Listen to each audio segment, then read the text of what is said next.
os irmãos. E como é importante a igreja unida, trabalhando com foco, porque isso é o que vai revelar o amor de Jesus para as pessoas de fora.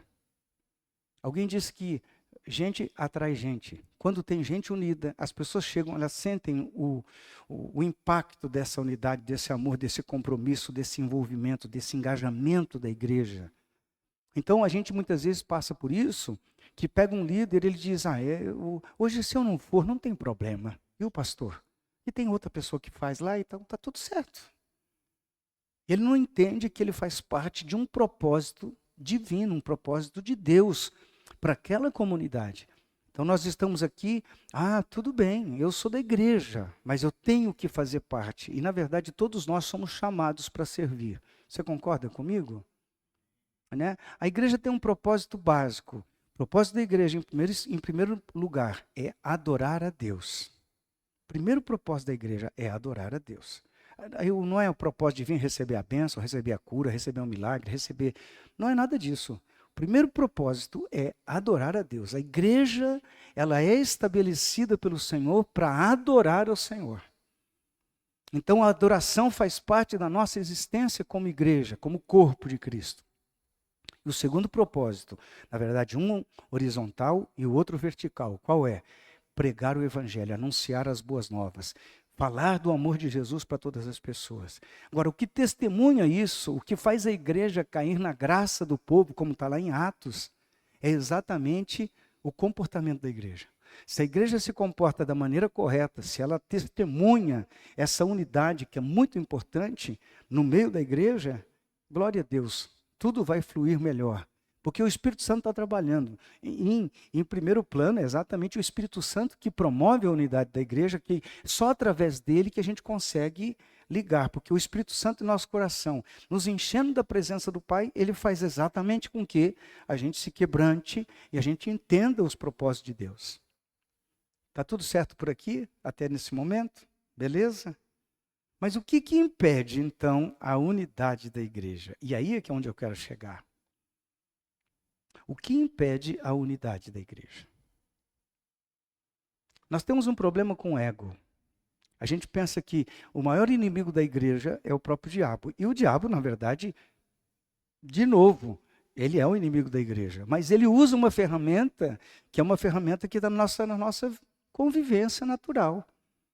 E o nosso ego é um dos maiores inimigos, tanto da igreja quanto de nós mesmos. O ego grande, inchado, super exaltado. Eu sei que vocês aqui não têm esse problema só tem lá em Campo Mourão. Ninguém aqui tem problema de ego. Imagina, não é verdade, viu, pastor? Só lá em Campo Mourão. Não, aqui todo mundo não tem nenhum problema desse, eu creio. Né? O que o ego busca? Ele precisa ser validado pela honra, pelos reconhecimentos, pelos elogios, pelas rasgação de seda, em outras palavras. Isso é uma coisa do próprio ego do ser humano. O ser humano procura exatamente isso, reconhecimento. E muitas pessoas vêm na igreja com o foco errado. Eu estou falando para líder, para pessoas que estão envolvidas, engajadas. Então, muitas vezes a pessoa vem na igreja e serve com um propósito errado. Eu tenho uma ovelha lá que tem um tempo, ela ficou decepcionada, e ela disse assim, eu estou totalmente decepcionada, porque eu ajudei tanta gente, eu ofertei tanto, e não vi Deus fazer nada pela minha vida. Eu falei, mas quando você ofertava, você esperava o quê? Ela falava, eu esperava que as pessoas me reconhecessem, né, pastor? Eu falei, pois é, motivo errado.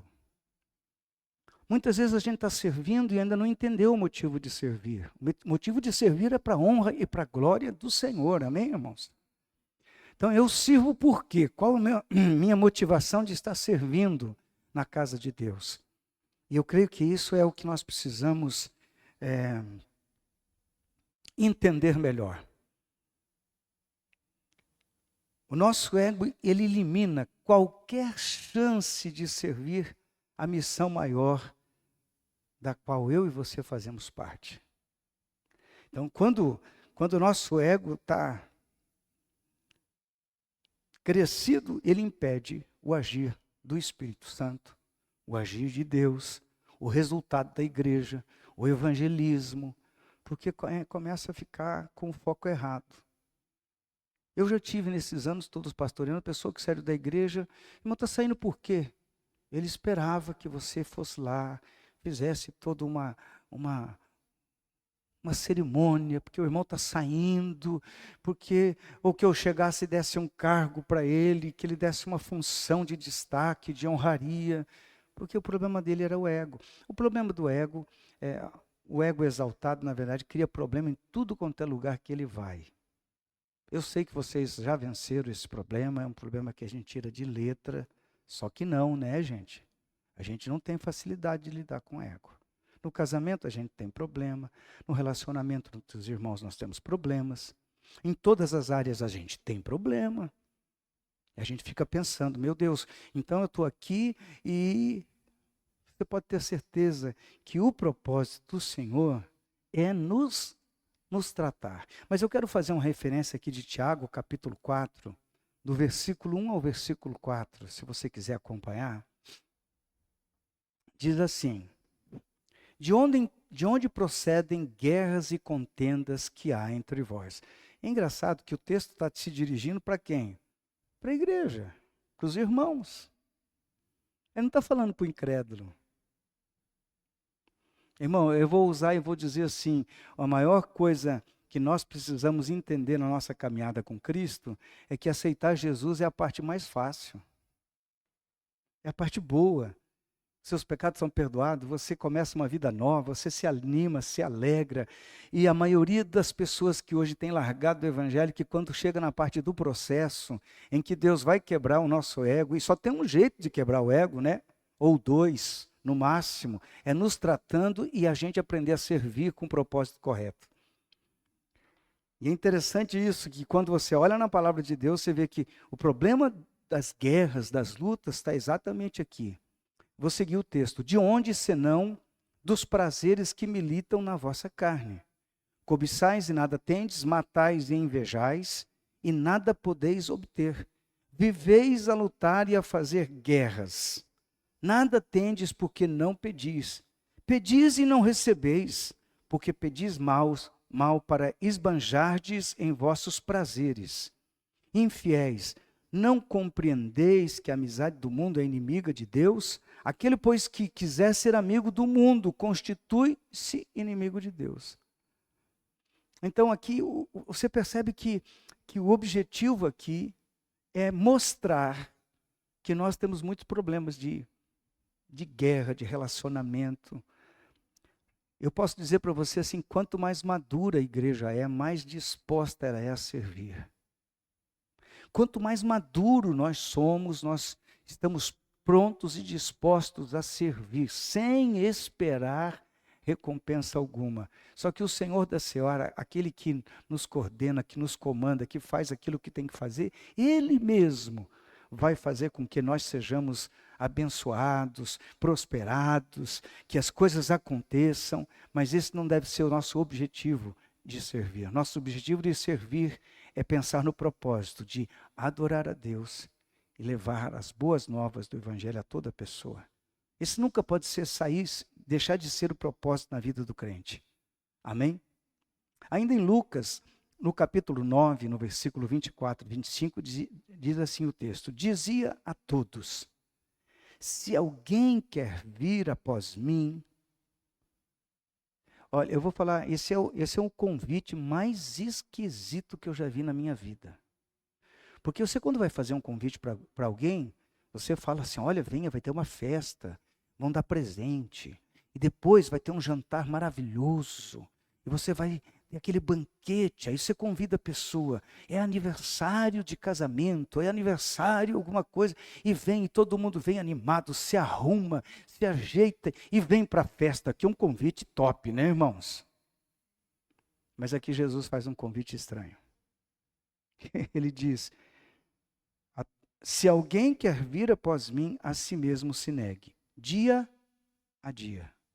Tome a sua cruz e siga-me. Pois quem quiser salvar a sua vida, perdê-la-á. Quem perder a vida por minha causa, esse a salvará. Interessante que Jesus está nos convidando para morrer. Eu quero que você me ajude. O que seria morrer, irmão? Morrer. Aqui não é literal, aqui na visão de Cristo no texto. Eu quero uma coisa mais prática um pouco. Vamos pensar numa coisa mais prática. Vocês são casal? Casal? Uhum. Então, bem prático, assim. Não fazer a própria vontade. Eu acho que tem a ver com... Mas quando a irmã diz renunciar assim, aos desejos da carne, a irmã está pensando exatamente...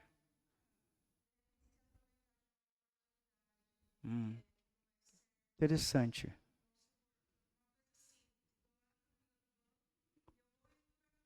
Opa, sim.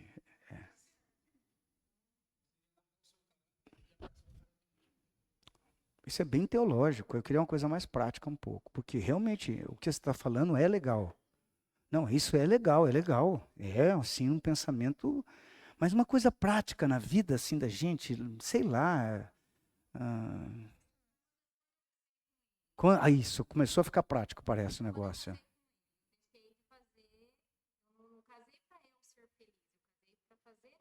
Oh, que coisa linda, hein? Mas acontece que algumas vezes ele faz umas coisas para você que você fica no veneno.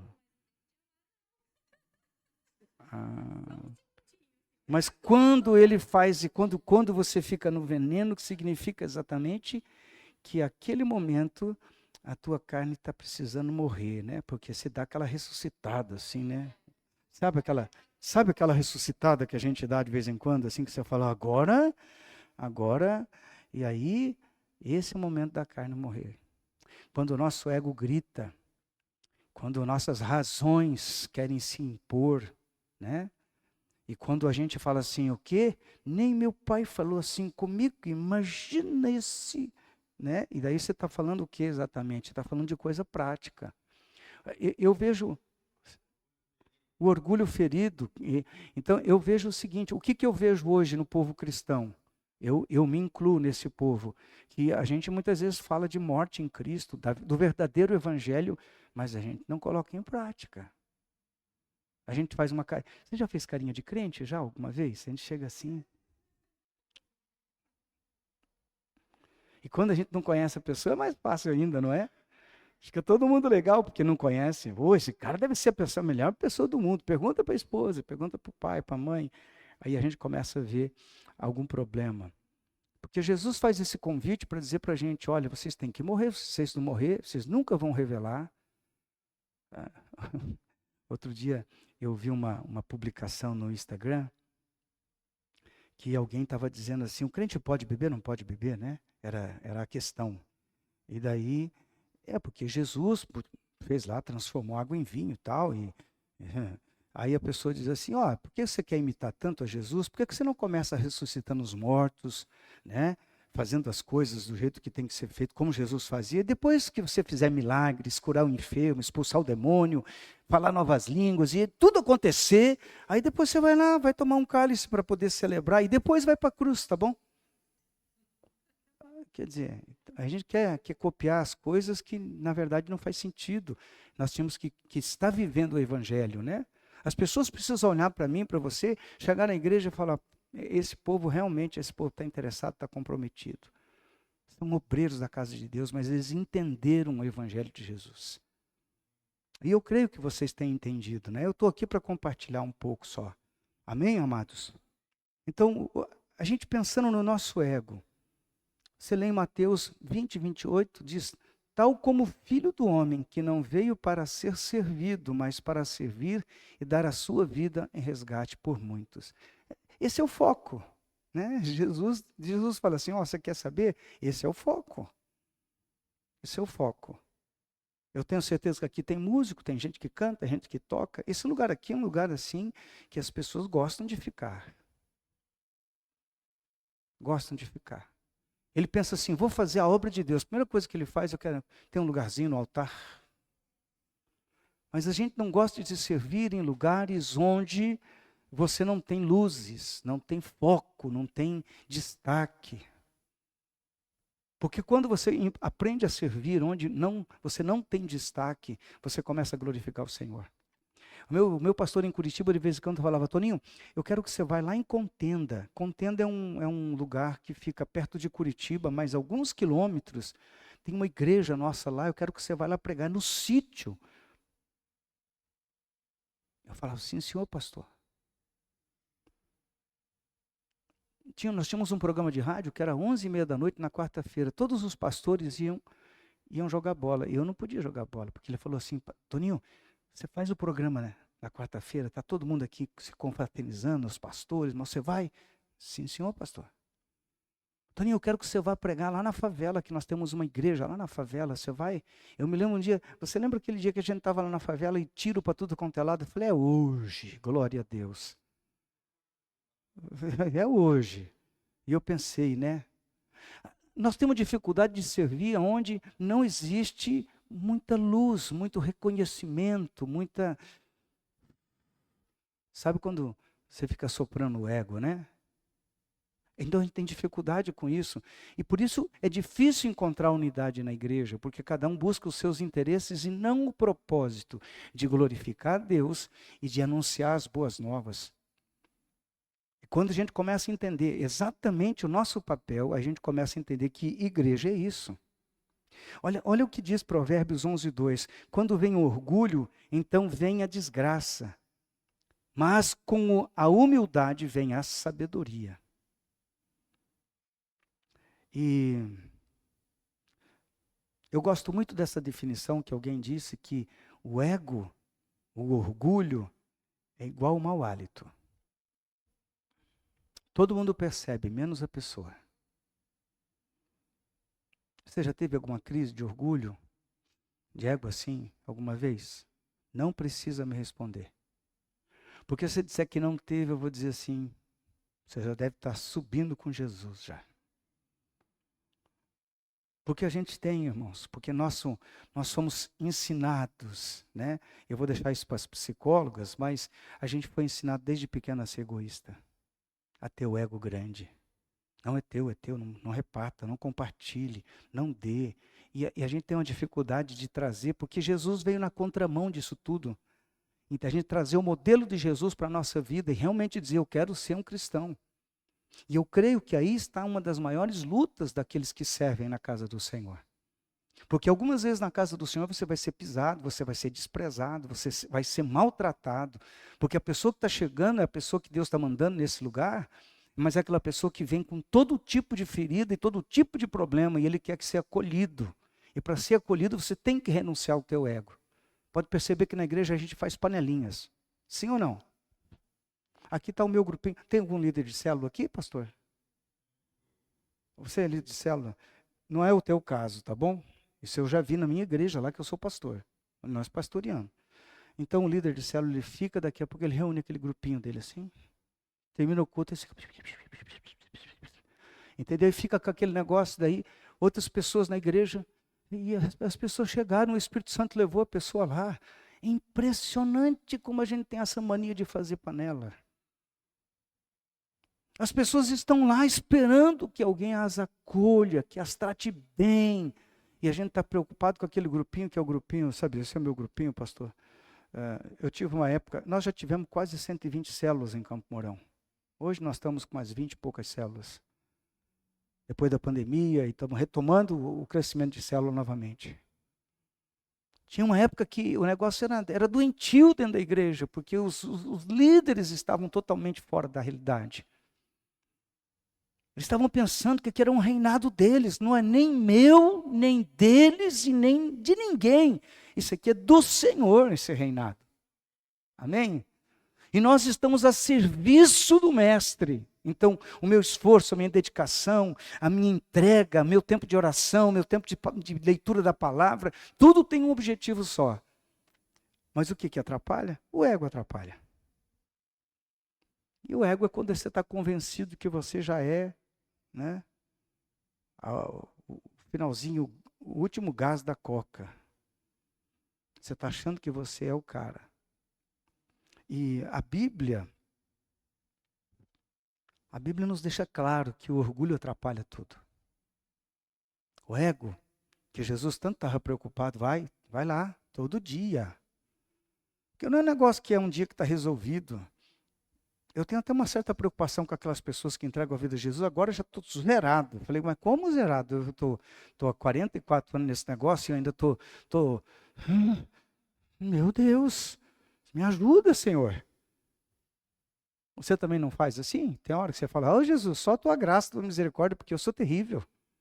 Não é verdade? Porque Jesus está nos desafiando a morrer todo dia ir para a cruz, todo dia dizer, não, eu vou servir ao Senhor, não vou servir a minha vontade, a minha carne. Ali, Paulo vai dizer, olha, aquilo que eu quero fazer, eu acabo não fazendo, o que eu não quero, isso faço. É uma luta. E ele fala, né, como é que eu vou vencer esse mal? Lá em Romanos capítulo 8 vai dizer que o quê? Que se eu estou cheio do Espírito Santo, eu estou parafraseando aqui para a gente entender, não estou citando o texto literal, se eu estou cheio do Espírito Santo, essa é a ferramenta de Deus para que eu possa vencer. Irmãos, o meu ego, né? A gente muitas vezes está preocupado em fugir do pecado, e na verdade a gente não tem que estar preocupado em fugir do pecado. Sim, a Bíblia, você vai dizer, mas pastor, está escrito lá, né? Fugir da aparência do mal. Não, é verdade, é isso mesmo. Mas o maior segredo não é fugir da aparência do mal, é se aproximar de Jesus, é ser cheio de Jesus, é estar na presença dele, e aí a coisa vai fazer diferença na nossa vida. Quando a gente se afasta de Jesus, só resta uma coisa: cheiro ruim de carne, e carne estragada. Para que ninguém se glorie mesmo, né? Como é que você reconhece uma pessoa orgulhosa? Eu queria ouvir você. Vamos lá. Me ajuda aqui, porque eu não vou falar sozinho, né, pastor?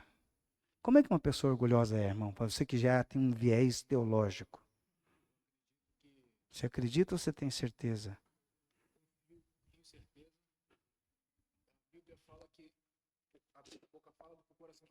É interessante. Vem de dentro, né? E como assim? Mas na prática, como é que você olha? Você fala assim, pô, esse cara é orgulhoso, hein? O cara é metido, né? Esse cara. Como é que a gente identifica isso? Só dela. Olha que legal isso aí. Isso. Na verdade, existe até uma coisa que é o seguinte, né? Você quer controlar um pouco a pessoa, deixa ela falar dela mesma, porque ela gosta de falar dela. Todo mundo gosta de falar de si mesmo, né? Interessante isso. Uma coisinha que a gente aprende com o tempo. Irmã, como é que a gente identifica uma pessoa orgulhosa? Você conhece alguém orgulhoso? Conhece? Como é que você sabe que ela é essa pessoa orgulhosa? Arrogante, uma qualidade do orgulhoso ou um defeito. Não ouve. Você vai falar com ela, está fechada. Interessante. Mas, irmão, senhor, como é que a gente reconhece uma pessoa orgulhosa? Você conhece alguém orgulhoso? Comportamentos. Identifica que ela é orgulhosa. O senhor conhece alguém orgulhoso? Pouca gente ou muita gente? Pouca gente orgulhosa. E, e- se acha superior, se acha melhor.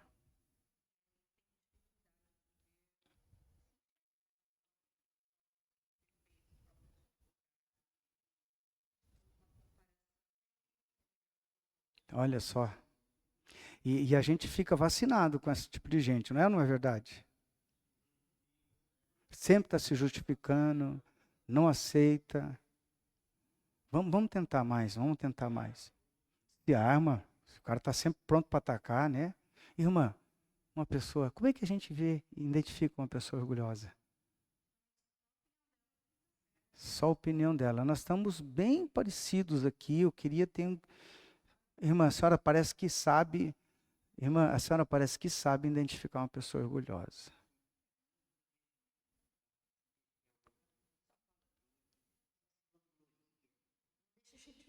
É.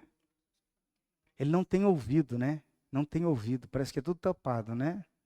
Fala aí, irmão. Você tem cara de saber o que eu quero chegar. Além de tudo isso,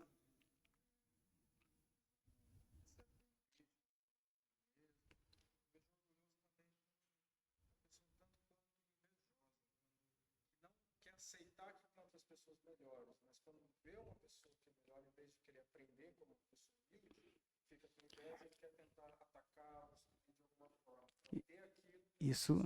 Isso faz muito sentido. Muito sentido. Irmã, quer dar uma ideia? Sobrou nada? O que os outros fazem para ela não é o suficiente. Sempre, poderia ter, eu faria de outra forma. Mesmo que seja uma forma que você fala assim, não, assim vai dar certo. Mas ela faria e teria que dar certo. Interessante, irmã. Não? Não, tudo bem, tudo bem. Eu entendo. Você sabe que o medo tem a ver com orgulho? Sabia que o medo tem a ver com orgulho? Porque a pessoa que ela é orgulhosa, a pessoa que ela se retrai, ela não quer participar. A gente vê alguns irmãos na igreja que de vez em quando ele fica o isoladão, né? Ele se afasta de todo mundo, ele não se mistura e tal. Você fala, ele é tímido, não, ele é orgulhoso. O tímido normalmente é orgulhoso, porque ele diz assim, eu não quero me expor, porque se eu estiver me expondo, alguém vai me criticar, alguém vai falar alguma coisa e eu não quero me envolver. Na igreja, na realidade, tem aqueles que dizem assim, eu não gosto de me envolver porque que dá muito trabalho, porque ele vai ter que aprender a perdoar, ele vai ter que aprender um monte de coisa que ele não está nem aí para isso. Na igreja acontece isso. Sobrou pouco. Não sobrou. Não, eu entendi. Mas você quer conhecer uma pessoa orgulhosa de verdade? Sim. Eu vou apresentar para vocês. Estão afim?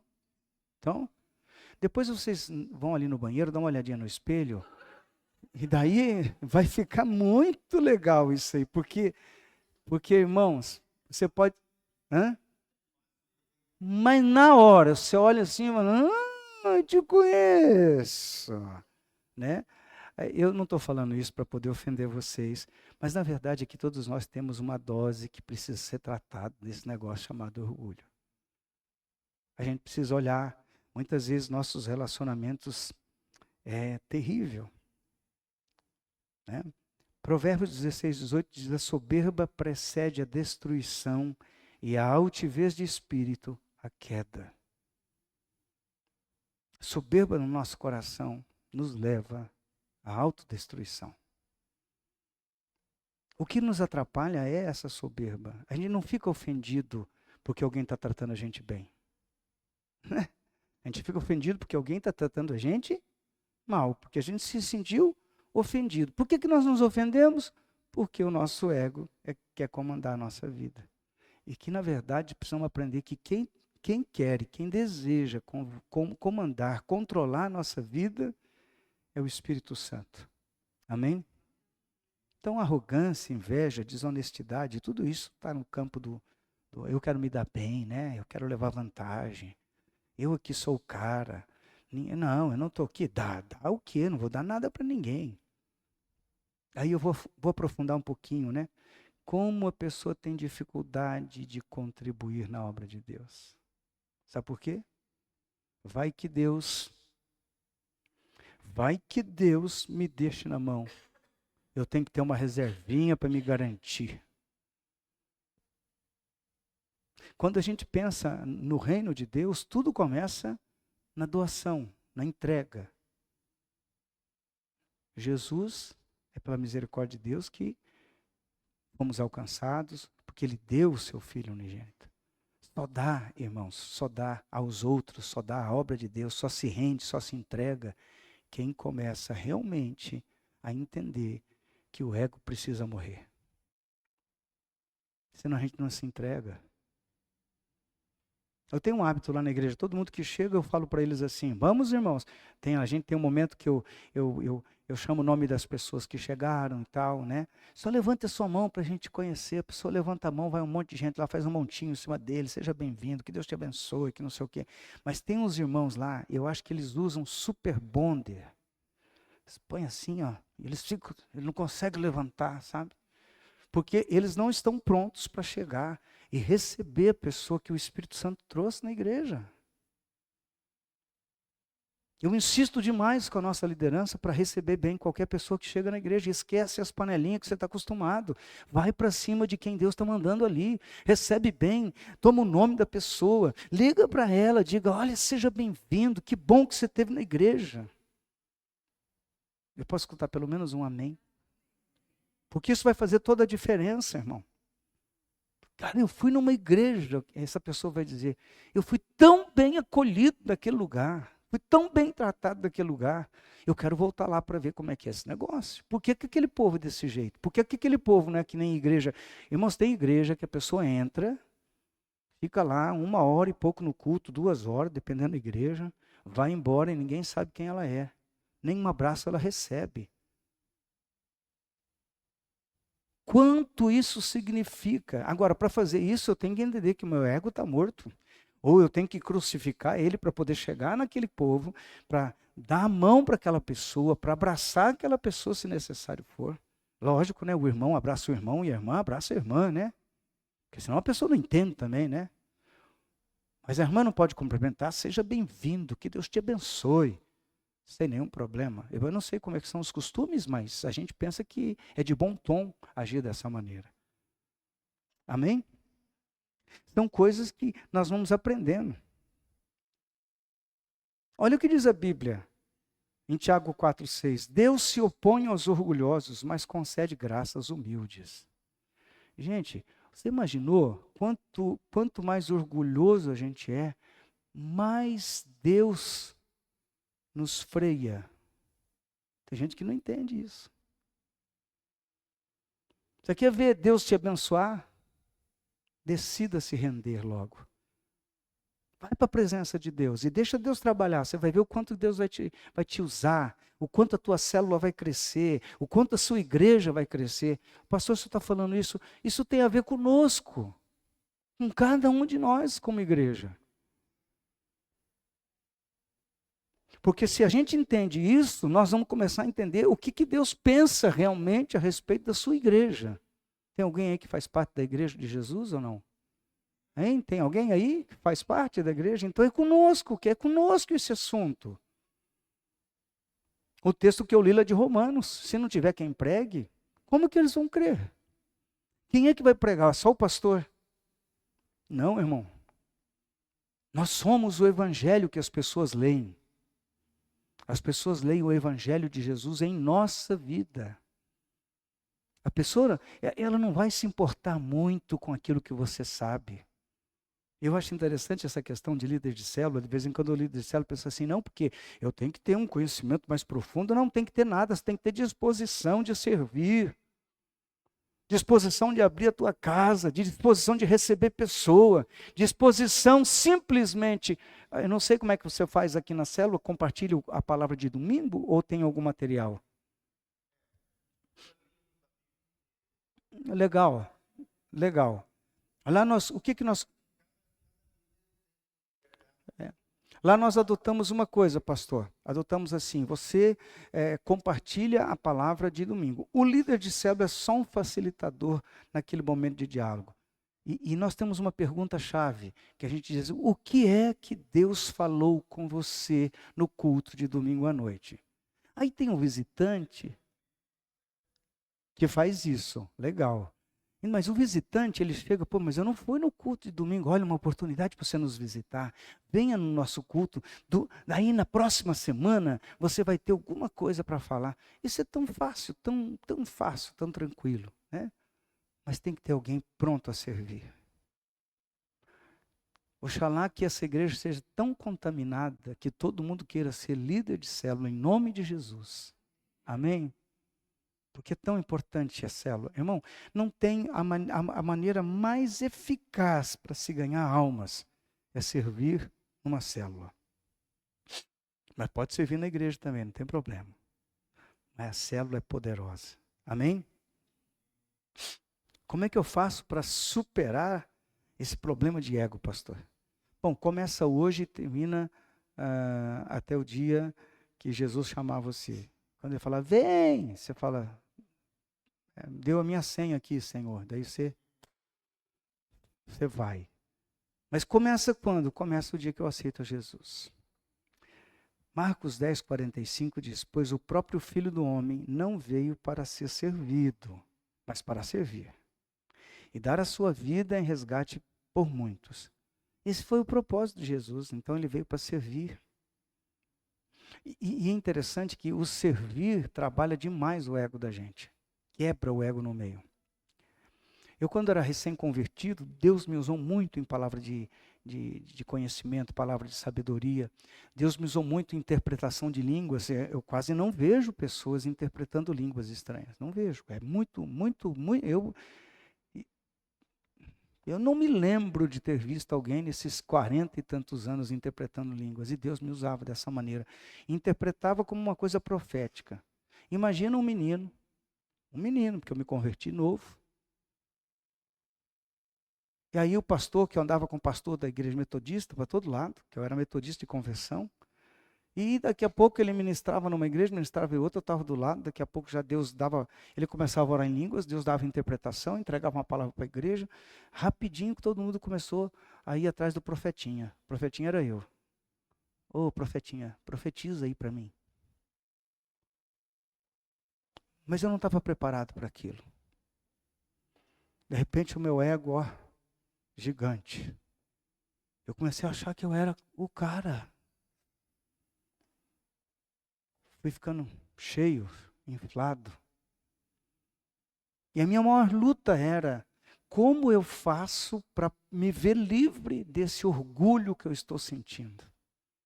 Porque, irmãos, arrancar o orgulho do teu coração, como é que você faz para arrancar? É um sentimento. Aquilo cresceu dentro de você, é um entendimento equivocado da sua própria personalidade, da sua pessoa. Aquilo está lá dentro de você. E você quer arrancar aquele negócio ruim de dentro de você e não consegue. E eu passei por isso, eu fiquei em desespero de alma. Como é que eu vou, me ver livre disso? E foi onde eu comecei a aprender com o Senhor, que a melhor maneira de você quebrar o teu orgulho é servindo aos outros. Quanto mais você serve, quanto mais você foge dos holofotes, dos reconhecimentos, das bajulações, e se coloca para servir, quanto menos honra você busca para você, esse tipo de coisa vai trabalhando tua estrutura interna. E Deus vai esmagando a gente. Então, um líder de célula onde o Espírito Santo vai fluir na vida dele, através dele, ou seja quem for, que Deus vai usar de uma maneira poderosa, ele precisa entender essa coisa, que a parte mais difícil do temperamento dele, que é essa manifestação do ego, vai ter que ser tratada. Nós tínhamos uma líder na igreja, pensa num casal prestativo, pastor. Mas rapaz, em tudo que precisava eles estavam lá, mas o motivo deles servir era reconhecimento da igreja. Essa moça, a esposa desse rapaz, me causava tanto problema na igreja que ela ia passando e ela ia arrebentando com todo mundo. Dava patada, grosseira, e todo mundo ficava magoado, ficava entristecido, ficava chateado com ela. Todo mundo queria que a coisa fosse diferente, daí saía eu e a pastora consertando, porque ela fazia estrago, irmão, fazia estrago, ela era poderosa para fazer estrago. Hoje, infelizmente, esse casal está desviado. Motivo errado, o ego não foi tratado. Eles não entenderam que o propósito nosso de servir na casa do Senhor é porque nós estamos interessados em almas, não em exaltação do ego. Nós estamos aqui por almas. O único propósito da igreja existir é salvar pessoas, é salvar vidas, é arrancar pessoas do inferno. Quando eu estou colocando meu ego para ser quebrado, é porque eu estou entendendo o seguinte, que como meu mestre deu a própria vida para salvar a minha vida, eu preciso entender que eu preciso me render para que outras pessoas sejam salvas. Amém? Eu preciso entender o seguinte, irmãos. Só tem um jeito de mexer com isso, esse tal desse ego. Servir um ao outro. Servir, servir, servir e servir. Porque a igreja que não serve, é uma frase simples, a igreja que não serve, não serve. O crente que não serve, não serve. A gente quer ser servido, mas já não está pronto para servir. Todo mundo gosta de ser servido, sim ou não? Você gosta de ser bem tratado? Todo mundo gosta. Então o Senhor está nos chamando para fazer o quê? Para fazer aquilo que a gente gosta que seja feito. Então primeiro você faz e depois você entende o que está escrito aqui em Filipenses 2, 3 e 4. Nada façam por ambição egoísta ou por vaidade, mas humildemente considerem os outros superiores a si mesmos. Cada um cuide não somente dos seus interesses. Não está dizendo que você não pode cuidar dos seus interesses. Não somente dos seus interesses, mas também dos interesses dos outros. Jesus não está condenando você ter alguma coisa que te interessa, que você trabalhe pela sua vida, mas ele está dizendo, através do apóstolo Paulo, né? Está dizendo, mas que você cuida dos interesses dos outros. A gente normalmente age, sabe como, irmão? Eu sei que não é aqui, lá em Campo Mourão. O pessoal age assim, ó. Esse cara aí que se lasque. E isso porque a gente é crente, a gente só fala se lasque, né? Não tem nada a ver com isso, problema dele. Se vire. Isso não é igreja. Isso não é igreja. A igreja está pronta para servir. A igreja está pronta para tudo. Ah, pastor, o que tem que fazer aqui para a gente deixar tudo em ordem, para ter o culto em ordem? Eu preciso do quê? Do intercessor, preciso de quem limpa, preciso de quem ajuda aqui, quem toca, preciso de quem vai no aqui. E vou falar uma coisa para você, irmão. Igreja dá muito trabalho. Sim ou não? Se você parar, mesmo você está na igreja de manhã, de tarde, de noite. Aí alguém lá me questionou, né? Pastor, mas esse negócio de manhã, toda hora na igreja, pastor. Eu falei, eu não sei, né? A igreja primitiva era todos os dias se reuniam. Na casa e no templo. Eu falei, deve ser a igreja que foi inventada por Jesus, não foi? Mas a gente tem muita coisa, muito compromisso, e eu quero deixar uma palavra para você. O que precisa morrer para que você sirva mais ao Senhor? Porque nós somos desafiados a isso. Seria tão bom se o pastor desse conta de tudo, né? Mas não dá, é impossível. Porque quem faz a igreja é a igreja. Amém? Eu vou ler 3 textos bíblicos aqui e estou encerrando, tá? Estou dentro do horário, pastor? Ô, rapaz, rapidinho. Tiago 4,6 diz assim: Deus se opõe aos orgulhosos, mas concede graça aos humildes.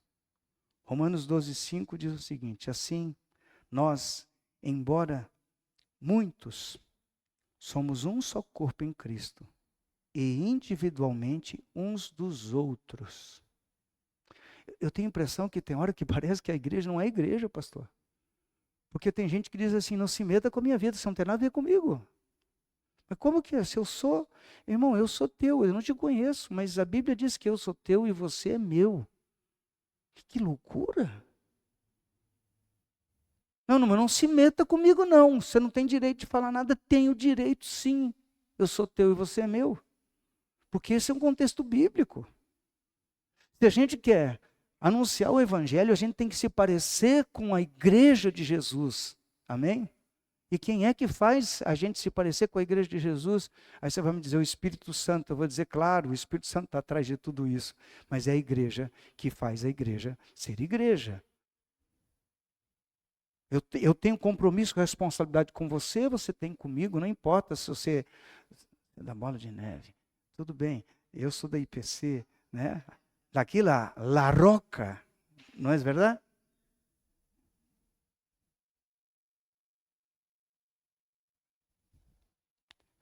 Esse negócio não tá certo se a gente está pensando, eu tenho meu grupo, eu não tenho grupo coisa nenhuma. Pastor, teve uma época que o pessoal lá na nossa igreja, eles começaram a falar assim, pastor, eu quero te apresentar aqui o seu neto. Meu neto? Como assim? Não, eu sou seu filho na fé e esse aqui é seu neto. Eu falei, rapaz, vai dormir, meu irmão. Que negócio de neto, coisa nenhuma. Deus não tem neto, Deus tem filhos. E nós somos todos filhos do mesmo Deus, e Ele é o nosso Pai, e nós somos irmãos em Cristo, e acabou o negócio. Que era uma competição, irmãos. A gente não está aqui para competir, nós estamos aqui para servir, servir, servir.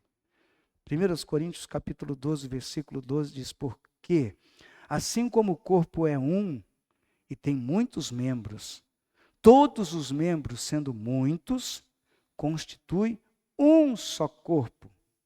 Assim também é Cristo. Pois todos nós fomos batizados em um Espírito, formando um corpo, quer judeus, quer gregos, quer servos, quer livres, e todos temos bebido de um Espírito, porque também o corpo não é um só membro, mas muitos. A gente quando começa a olhar a igreja, a gente fica pensando assim, por que não está funcionando? Algumas vezes a gente pensa, deve ser a culpa do pastor. Ah, não. Eu acho que é a culpa da esposa do pastor. Não, eu acho que é o filho do pastor. Ele está lá, naquele cantinho lá atrás, é culpa dele. O casal, o marido olha para a esposa e diz assim, culpa é do meu marido. Ele que está errado. O marido olha e diz para a esposa, culpa é da minha esposa. Porque se não fosse ela, eu estaria muito bem. E a gente dá uma de problema de amnésia, né? A gente esquece quem nós somos em Cristo. Como é que Cristo nos chamou? Por que nós estamos aqui? A responsabilidade é nossa, dos irmãos, porque antes de ser pastor, eu sou seu irmão em Cristo. Essa é uma função que Deus me chamou. Mas nós temos que funcionar como igreja. Né? Você vai lá em Efésios, né? os 5 ministérios, né? O apóstolo, o profeta, o evangelista, o mestre, o pastor, você vê os 5 ministérios estão ali. Qual a finalidade? Edificação dos santos. Quem são os santos? A igreja, eu e você, nós somos a igreja. Então eu não posso simplesmente fazer de conta que não tem nada a ver com isso. Alguém já entregou a vida a Jesus aqui? Todo mundo? Todo mundo crente? Todo mundo crente? Então é conosco. Eu quando falei com o pastor, falei, pastor, eu vou lá. Vou lá conhecer mais meus irmãos. Qual o objetivo? De servir, irmão. Servir. Só isso. Hoje a gente vê, tem uns campanhistas aí, que o negócio deles vão na igreja para arrecadar dinheiro, né? Eu tenho pavor disso aí. Que a gente tem que estar para servir o corpo. Eu tenho que servir você, você serve a mim. Nós nos servimos uns aos outros. As pessoas que Deus manda aqui é para nós servirmos a elas. Tem que servir. O que vai impactar a vida das pessoas? Não é dizer eu te amo, mas eu te amo e eu mostro como é que eu te amo. Eu te sirvo. Não foi assim com Jesus? Jesus veio para servir. Todo mundo entende o amor do Pai para conosco através daquilo que Jesus fez. Ele veio para servir e não para ser servido. Estou começando a entender o amor. Nós temos uma receita lá na igreja para poder resolver conflito de casal. Simples. Sirva o seu cônjuge. E você começa a quebrar tudo quanto é barreira. Tudo. Todas as barreiras vão sendo quebradas. Você vai servindo, servindo, servindo, servindo, servindo. E não há quem resista a esse tipo de amor. A pessoa pode te odiar. Chega uma hora que ela não aguenta mais. Ela tem que se render ao amor que você tem por ela. Como é que você mostra que você ama? Servindo. Servindo. A gente tem uma confusão na igreja, porque as pessoas pensam, não, eu não quero ser líder. Dá muito trabalho. Irmão, então você não quer ser crente.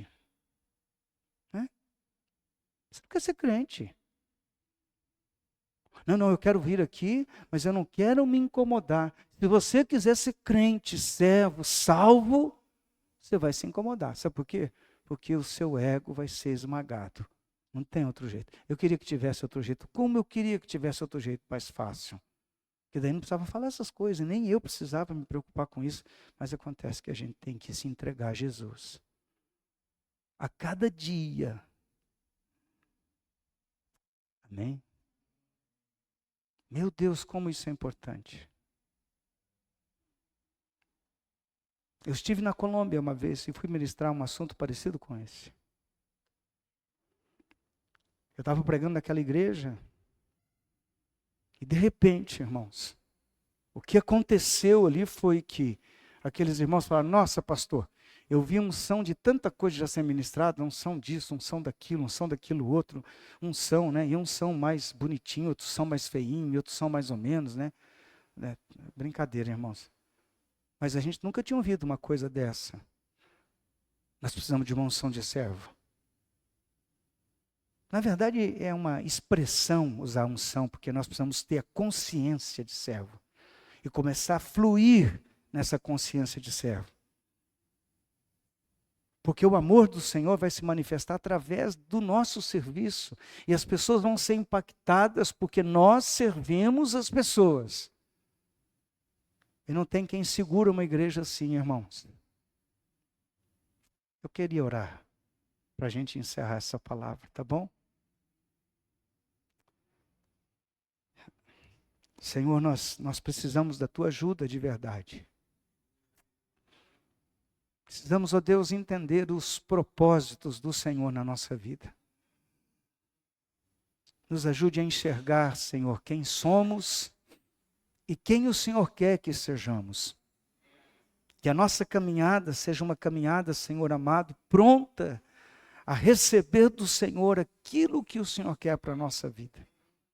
Eu sei que com cada pessoa aqui o Senhor falou de uma maneira, de um jeito, revelou alguma coisa que estava aí oculto, num ponto cego da sua vida. Eu sei que o Senhor abriu o entendimento para que pudéssemos entender esta palavra.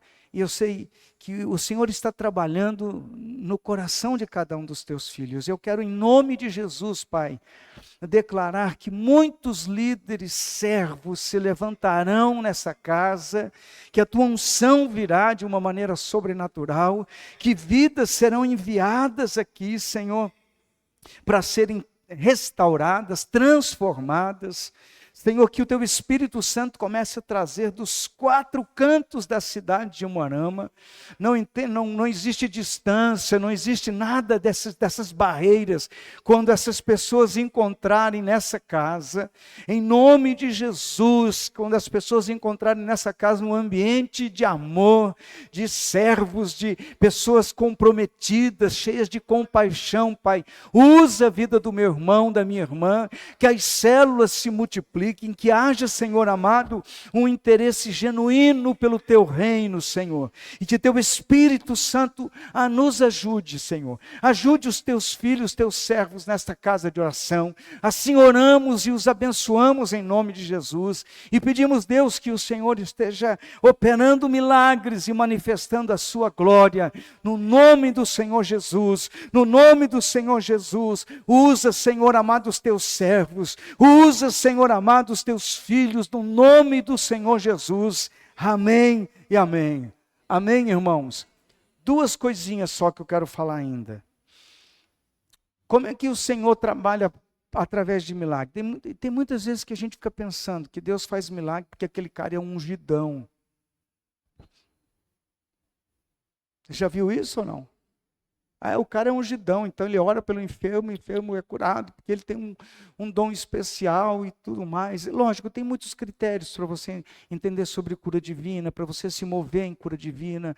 E tem muita coisa que a gente precisa aprender, mas a essência disso é o que estava no coração de Jesus. Eu vou contar uma experiência rápida aqui e vou dizer a respeito de Jesus. Eu estava me preparando para pregar, estava no meu escritório, na igreja. Chegou um irmão e falou: pastor, eu vou fazer uma cirurgia, meu braço, o tendão, está acabado.